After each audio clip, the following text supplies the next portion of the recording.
Xin chào các bạn đang xem đài nha. Hôm nay thì mình sẽ làm món kim chi muối này mọi người.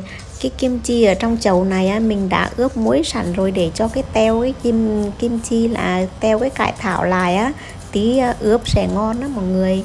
Xong rồi quay qua trong lúc chờ ướp muối thì mình sẽ quay qua nấu canh khoai mỡ nha mọi người. Canh này thì khoai này thì ngoài quê mình gọi là canh khoai vạc, còn trong này là gọi là canh khoai mỡ hoặc là khoai tím. Cái củ này nấu canh ngon thật luôn đó mọi người. Bây giờ nước đã sôi thì mình sẽ quay qua vớt cái bọt ra nè, để cho nước nó được trong nè.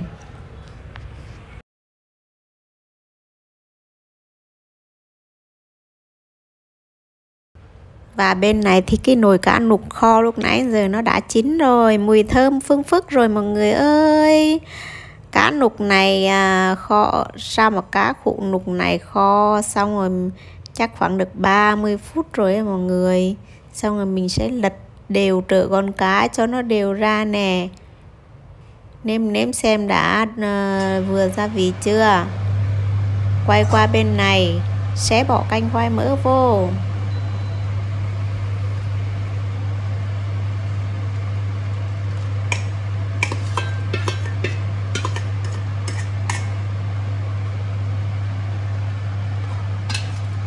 Xong rồi thì mình sẽ quay qua muối kim chi này mọi người. Cái cải thảo lúc nãy mình đã ướp muối cho nó teo lại, thì bây giờ mình rửa sạch và mình vắt bớt nước đi nha mọi người. Xong rồi mình sẽ bỏ sốt muối kim chi vô nè. Sốt muối kim chi này mình mua ở ngoài siêu thị á mọi người. Nó đã có đầy đủ gia vị ở trong cái gói này rồi, mọi người mua về làm rất là tiền lời luôn đó mọi người. Có cái màu đỏ nhìn đẹp mắt không? Mọi người, một củ cải thảo là mọi người có thể làm một gói này là nó vừa y chang luôn. Muối lên gia vị cũng ngon lắm luôn đó mọi người. Mình sẽ nhào nặn một hồi để cho nó thấm cái gia vị vào kim chi này, cho nó đều cái gia vị nó được lên men tốt nha mọi người.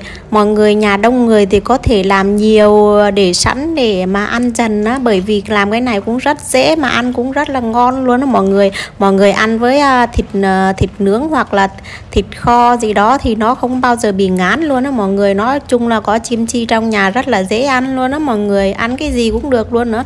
Mình bới tô cơm nguội mình ăn, mình múc miếng kim chi mình ăn cũng ngon nữa ha mọi người ha.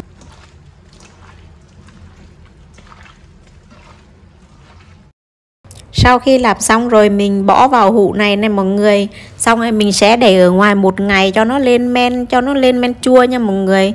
Đó, xong rồi mình sẽ cất vào tủ lạnh ăn dần. Một cái củ cải thảo này là mình mua 25k. Xong một cái bịch kia, bịch muối sốt muối kim chi mình mua 35k nữa là bao nhiêu? 60.000 à? 60.000 mà làm được một hũ này là rẻ hay đắt hả mọi người? Đây là muối lạc này mọi người. Wow, sẽ cho vào cơm ăn cho nó ngon nè. Đời này mà ăn cơm muối lạc thì không có gì bằng luôn đó mọi người.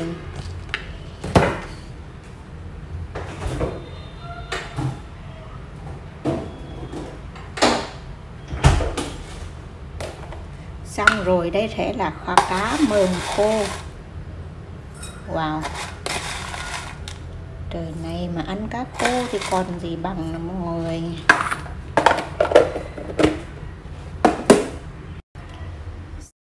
Xong rồi ra đây mình sẽ múc một miếng cá nục. Wow.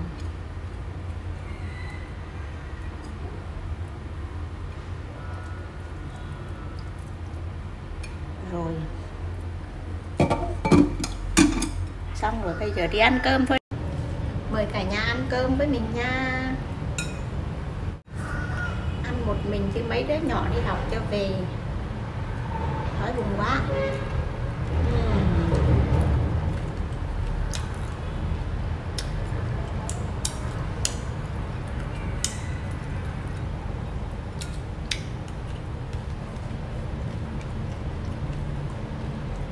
Cá khô này kho sẵn rồi bỏ tủ lạnh đó mọi người.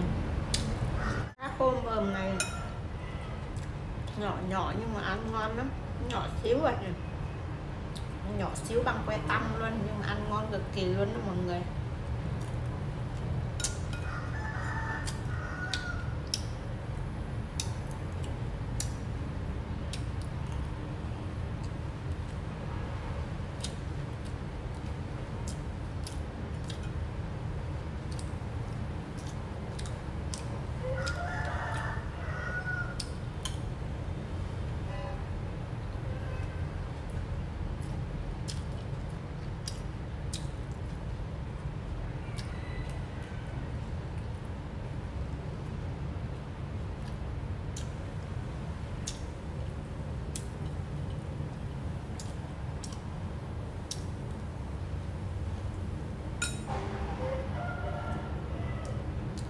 Hôm qua còn có chút xíu nè, còn có con rưỡi.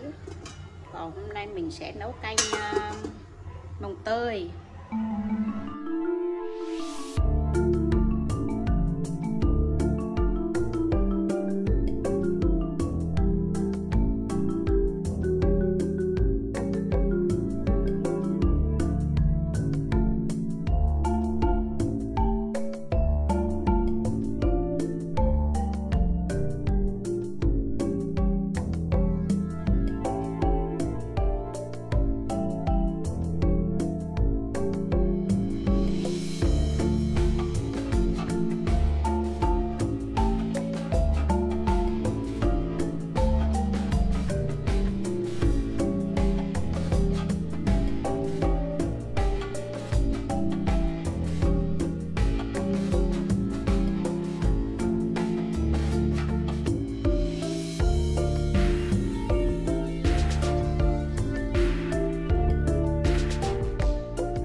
Tôi đói bụng rồi lắm nha. Đây là cá mờm kho nè.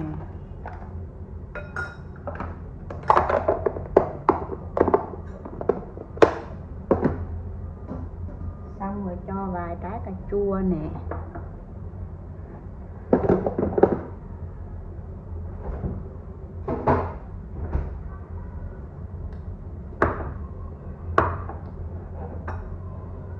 Gì vậy trời, mở không ra nè trời.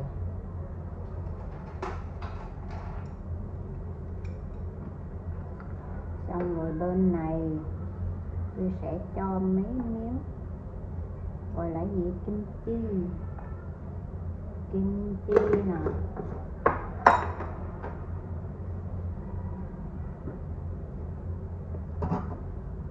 tôi sẽ xúc miếng trứng nè.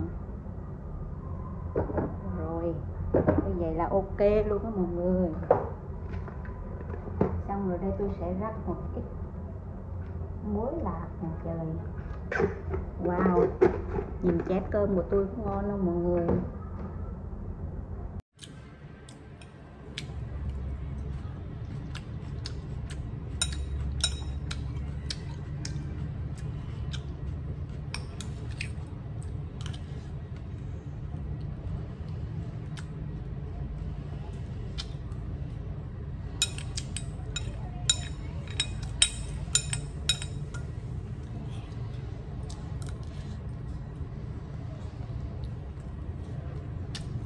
Khô cứng á.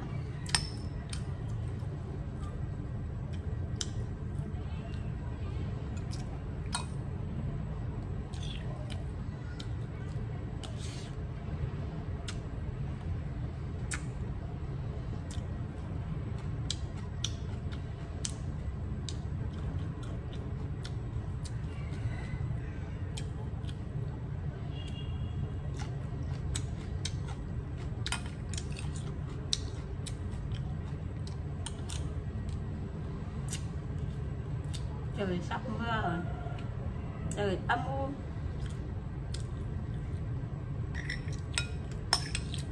Trời âm u, một thằng mù cống, một thằng ngu đi chung một chiếc dù, hỏi thằng nào ướt.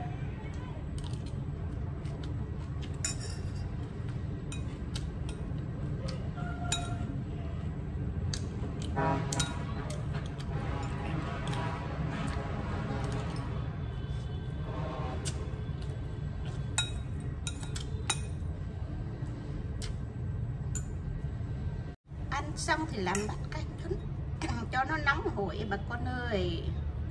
Bát canh rau cho nóng hổi đây.